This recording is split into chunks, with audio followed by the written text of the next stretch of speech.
నమస్తే డిఆర్బి న్యూస్కు స్వాగతం. పశువుల కాపరుల ఇబ్బందులను తొలగించాలి. ఫారెస్ట్ అధికారులతో మేజర్ గ్రామ పంచాయతీ సర్పంచ్ శివరాం కిషోర్ నాయక్ చర్చలు.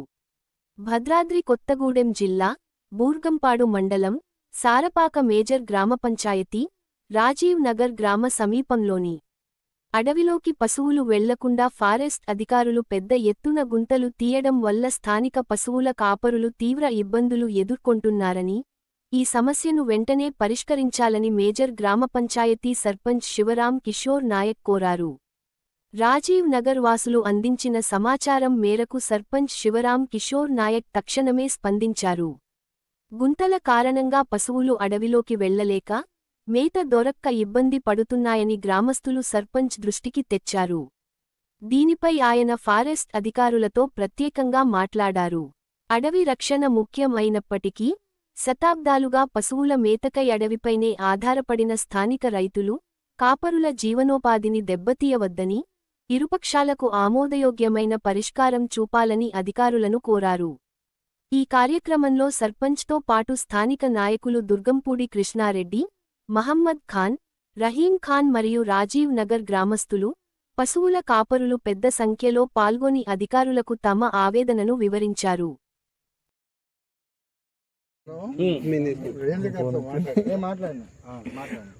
మాట్లాడినా అవసరమైతే పొదవి వీరే గారితో మాట్లాడిస్తాం. ఫారెస్ట్ డెవలప్మెంట్ కార్పొరేషన్ అందులో మీరు చిన్న మొక్కలు వేసారు, అటు మూలక అది అటు అసలు బరలే రావు కాండి. అది మీకు తెలిసిందే కదా, మీరు కొత్త కాదు కదా. నేను చేయించానని చెప్పండి. ఎవరు చేయించారంటే నా మాట ఇది లేదు, నీకేమన్నా నీ దానికి ఏమన్నా నీ నౌకరికి ఏమైనా ఇబ్బంది పెడితే నన్ను పిలవండి. నేను వచ్చి మాట్లాడితే నీకోసం డిఎఫ్ఓ కృష్ణాగౌడ్ గారితో నేను మాట్లాడతా. ఓకే, వెంటనే పరిష్కారం అవుతుంది.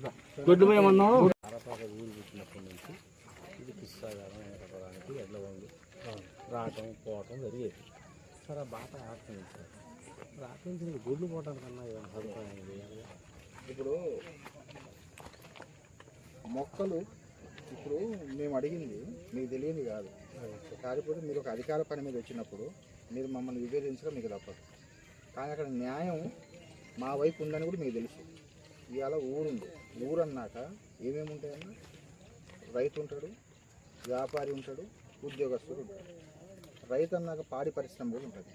ఆ పాడి పరిశ్రమకి వచ్చిన జీవులు మేకలు కావచ్చు, గొర్రెలు కావచ్చు, బర్రెలు కావచ్చు, యాడికి పోవాలి? మేత అడవికి పోవాలి. అడవికి పోవాలంటే అడవి దారి మూసేసే హక్కు ఫారెస్ట్ వాళ్ళకి ఎవరిచ్చారు? ఒకటి. రెండు, శవాల దుబ్బ అన్నారు. ఇప్పుడు సారపాకకి ఇంత పెద్ద విశాలమైన భూభాగం ఉంది.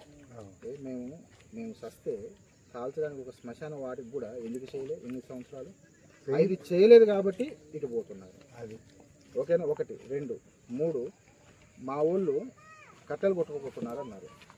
మరి మీరేం చేస్తున్నారు? మేము తిరిగి ఇప్పుడు ఇది ఈ ఫోటో ఒక్కడ కాదు, మిమ్మల్ని కాదు, మీ డిపార్ట్మెంట్ని అంటున్నా, మీ పై అధికారులను అంటున్నా. ఏం ఫోటో ఇది? అదే కట్టెలు ఎవరు తీసుకెళ్తున్నారు? రైతులు. అది మామూలుగా అమ్ముకోవడానికి హోటల్లో, దాబాలలో తీసుకెళ్తున్నారు.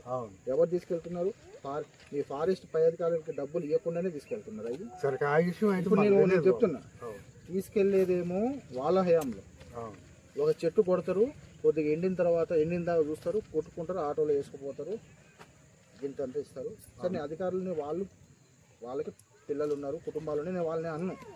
కాకపోతే ఏంటంటే ఇది 1952 నుంచి 262 సర్వే నెంబర్ చెప్తే ఇక్కడ ఫారెస్ట్ ల్యాండ్ అనేది లేదు.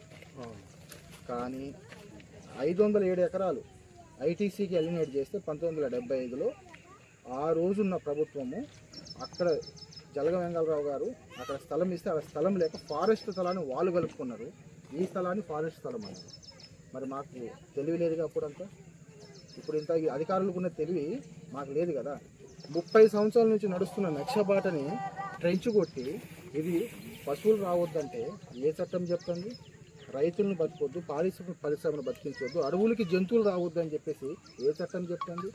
ఏ చట్టాన్ని చెప్తుందని చెప్పేసి అధికారాన్ని, ఒక చట్టాన్ని వాళ్ళ చేతిలో తీసుకొని కనీసం గ్రామ పంచాయతీ ప్రజలు ఇంతమంది ఎఫెక్టెడ్ ఉన్నారు. ఎంతమంది ఉన్నారు? దీనికి 3 రెట్లు ఉన్నారు.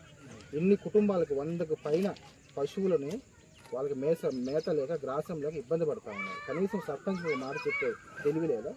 ఇది గుంతలు తీస్తే తెలివి ఉంది, ప్రజలకు ఇబ్బంది పెట్టే తెలివి ఉంది. కానీ ఒక ఏ రకంగా చేస్తే బాగుంటుంది అని చెప్పేసి సంప్రదించే తెలివి లేదా? ఇప్పుడు గతం నుంచి కూడా ఇప్పుడు ట్రెంచ్ తీసే ఉంది, గతంలో కూడా తీసుంది కరెక్ట్. తీసిందే. అక్కడక్కడ గన్లు పడి మామూలుగా అనేది ఆ గన్ల నుంచి కొంచెం అది ఇప్పుడు నేనేమంటున్నా, అయ్యాలు నేను లేను, అయ్యాల ట్రెంచ్ కొట్టినప్పుడు నేను లేను. అయ్యాలు నేను ఉంటే నేను ట్రెంచే కొట్టిపోదు, ట్రెంచే కొట్టిపోదు. మీ మీ మీ ఎఫ్సిసి ఏదైతే ఉందో ఫారెస్ట్ క్లియర్ కవరు, అది నేను మాట్లాడదు, నేను చేయదు, నేను కొట్లాడదు. అయ్యాలు నేను లేను, ఇవాళ నేను ఉన్నా. ఇంకోటి, మీరు ఉన్న ట్రెంచ్ కాకుండా ఇంకా డెప్త్ కొట్టారు. దేనికి? ఇట్లా పోతే మనుషులు శవాలను ఎత్తకపోరా? ఈ ట్రెంచ్ కొడితే ఇదేమైనా చైనా గోడనా? ఇప్పుడు ఇటు నుంచి ఇప్పుడు అంత గ్రోత్ అంటే మామూలుగా అక్కడ బాగా దారి బాగా పెట్టేసి తిరుగుతున్నారు, శవాలు తీసుకెళ్తున్నారు. శవాలు కాదు బాబాయ్, శవాలు ఏం తీసుకెళ్ళలేదు. నేను చెప్తా, మా ప్రజలతో నేను మాట్లాడతా. మాకు శ్మశానం ఇయ్యండి, ఇంత గత ప్రభుత్వాలు చేసిన తప్పు తప్పితే అది మా తప్పు కాదు. మేము బ్రహ్మాండమైన శ్మశాన వాటికను మేము ఏర్పాటు చేసుకుంటున్నాం. మాకు కొద్దిగా టైం ఇవ్వండి.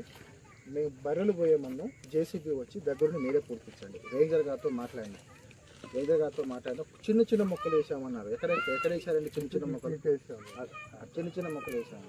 కృష్ణ గారు, మీరు గత 20 సంవత్సరాల నుంచి ఇటు తిరుగుతున్నారు. 1,00,000 మొక్కలు ఫారెస్ట్ డిపార్ట్మెంట్తో ములాఖాత్ అయ్యి అనుసంధానం చేసుకుని 1,00,000 మొక్కలు మేము నాటిస్తున్నాం. పంచాయతీ వాళ్ళం, ఫారెస్ట్ డిపార్ట్మెంట్ వాళ్ళు ఫారెస్ట్